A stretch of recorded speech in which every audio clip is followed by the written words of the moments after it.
And Andrew Blenkinhart from Northumbrian Water will start the session setting out the design sprint process. So, Andrew, you're very welcome. I'm hoping you're going to appear. There you are. Over to you. Thank you very much, Peter. I'll just share.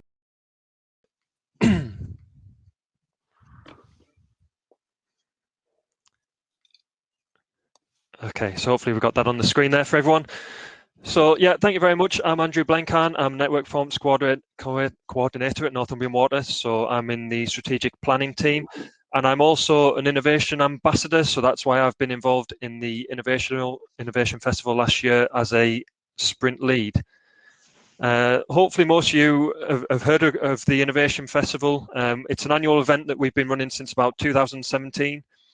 And really the idea is to kind of step away from the day job, get into different surroundings, meet up with suppliers, customers and contractors, and really kind of think differently about how we can tackle some of our biggest challenges.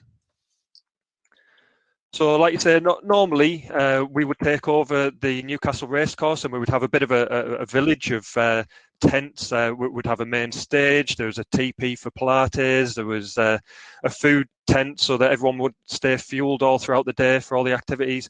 And the majority of it was kind of roundtable discussions, lots of flip charts. We would have the post-it notes, things up on the wall, everyone very, very much involved. But like everyone knows, a lot of the events this year, or all the events, have been affected by the pandemic. So we had to move into a virtual environment, and the majority of the work was on Zoom for the meetings, and we also use Miro as the virtual whiteboard. So we're able to do all the same things, but in a virtual environment. We also had a couple of other tools that we use there for kind of chat rooms and virtual meeting rooms and things like that. So we're still trying to kind of put on as wide a program as possible considering the circumstances. In terms of the numbers, we didn't get quite as many people as the previous year, but I think we certainly had more engagement from within the company, our own employees. We ended up having more organisations involved, more sponsors, and there was a huge increase in the number of countries that were able to take part. And also the number of water companies and universities. So even though we, went digital, that actually opened up a lot of avenues that we maybe hadn't expected. I've just got a quick slide here. I really like this one, which showed kind of the kind of global reach that we had with this event. I mean, it was quite incredible. We had some sprints were working kind of 24/7, where the teams were handing over morning and evening between different time zones. So like I say, I think moving to the digital kind of platform really broke down some barriers, and we were able to get people involved that we wouldn't otherwise have been able to do. So what do we get from this? Really, I mean, loads of ideas, as you can imagine. What we need to do now is to kind of pick out, I suppose, the best ones and look at what we're going to take forward. We've got kind of an innovation pot of money that we're kind of working from in Northumbrian Water, that we're trying to progress some of those ideas. And also we're looking at kind of the Off-Water Innovation Fund where we can utilise that. And with obviously having Nuclear on board as well, how we can kind of utilise their research programmes as well. So it's about pulling it all together, looking at the best ideas and really trying to kind of drive the change within the business. Bringing it back to obviously with the Leakage conference and the relevance to leakage in this sprint. So I think Jez mentioned yesterday around the route map. So we've got the big questions for both zero leakage and zero interruptions, where quick and economic repairs form a fundamental part of the key outcomes. So we knew that this is like a key area to focus on. And again, I didn't know whether to give an introduction to the heat map, but I know Jeremy covered it again yesterday, and I don't want to go over too much ground, but it was good to see that obviously he highlighted the kind of less activity, I suppose, in the repairs box there. So we really felt this was a key area that we needed to understand a bit more and delve into. So that's why we had this as one of our key problem areas. So working with UK Weir as the sponsor for the sprint, we came up with a couple of mission statements and our aims. So we really wanted to look at how we can achieve increased repair speed and quality at a lower cost with less disruption to customers, communities and the environment. And we also wanted to look at how we would mitigate the effect of an increasing number of leaks and burst repairs required to meet the ongoing commitments. So the reducing performance commitments, how are we going to make this step change? The overall aim was to identify the development opportunities to improve the effectiveness of repairs on the network, measured by cost reduction, disruption to supply and the environment reduction, as well as time reduction. So that was kind of the overview, the highlight of the sprint. We managed to pull together a really good team of people. So overall, we had about 47 delegates registered to our sprint, and we had a really good cross section across different areas. So we had the representatives from UK WEA. We had a lot of water companies there. I think we must have had representatives from most of the water companies. So we had some really good expertise in the room. We also had a lot of suppliers and kind of the R&M contractors as well. So the people doing this work and providing the technology.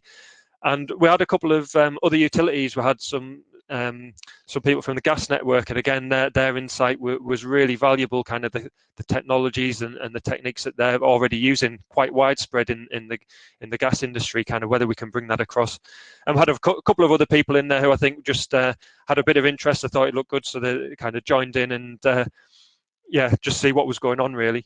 So, like I say, we had about 47 people registered over the full week, but we had a core team of around 20, and these were the guys that were kind of really heavily involved day to day, making sure that we delivered something worthwhile at the end of the sprint.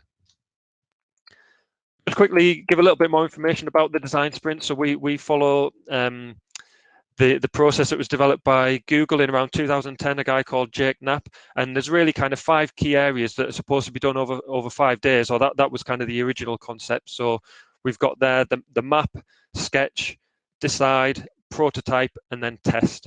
And if I just go into the box below that, I'll explain a bit more how that kind of develops. So really the mapping is about understanding the problem and where you want to get to. So you're kind of looking at all the issues, all the problems that you face, and then it kind of goes through a voting exercise, and you're looking at what are the biggest issues, what are the biggest problems, so you can really focus on the ones that are going to have the biggest impact. So you kind of open it up with all the issues, then pull it back into the key ones.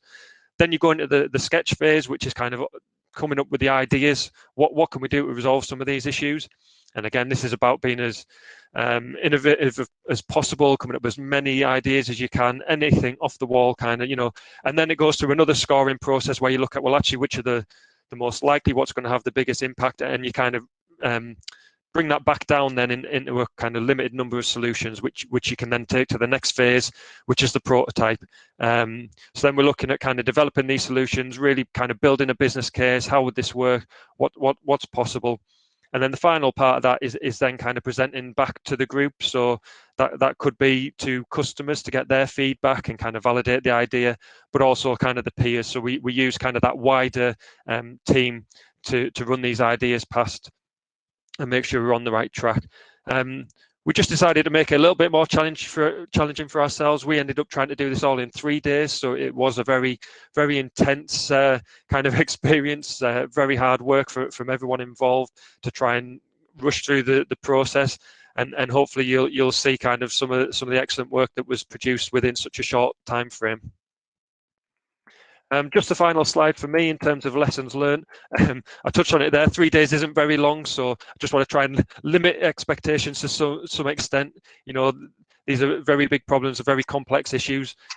Trying to solve them within a couple of days on a digital platform is difficult, but I think we made a good attempt, and maybe it's more kind of the ideas and what we need to do in the next stages of how we can kind of bring these new technologies into the water industry. In summary, the digital tools worked really well. We were really happy to say with how the week went. Also, that kind of being able to bring in the global aspect, people that wouldn't normally have been able to attend, we've really opened it up, and I think we would look at that going forward, how we can include people in future events.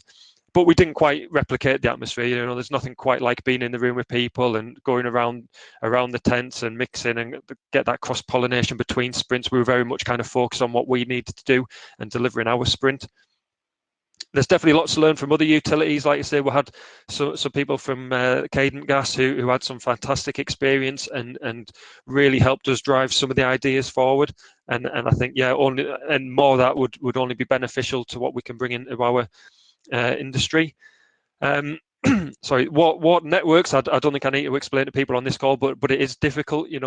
These problems have been around for a long time, and people have been trying to solve it for a long time, and it's because it is difficult whenever you have to switch off the pipe, so you need to get something into the network. That causes us lots of issues, and there's lots of problems. So there's a lot of that still to overcome, but hopefully, I've seen some of the technology this afternoon on what we're looking at. It sounds like we're really starting to look at some new ideas. And then, just finally for me, a thank you to everyone that was involved, from Rebecca and the team at UK WEA, getting it involved and kind of getting everyone onto the sprint, to everyone that took part and kind of made the success of it that it was.